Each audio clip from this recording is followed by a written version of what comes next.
ఏమిటో ఇవాళ రెక్కలొచ్చినట్టు వింతగా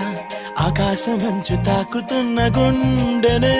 కొరుక్కు తిన్న కళ్ళు చూసినంతనే మనస్సు నవ్వే మొదటిసారి ఏం మార్పిది ఎడారి ఎండమావి ఉప్పెనై ఉంచెనే కలే కాదుగా నీ వల్లనే భరించలేని తీపి బాధలే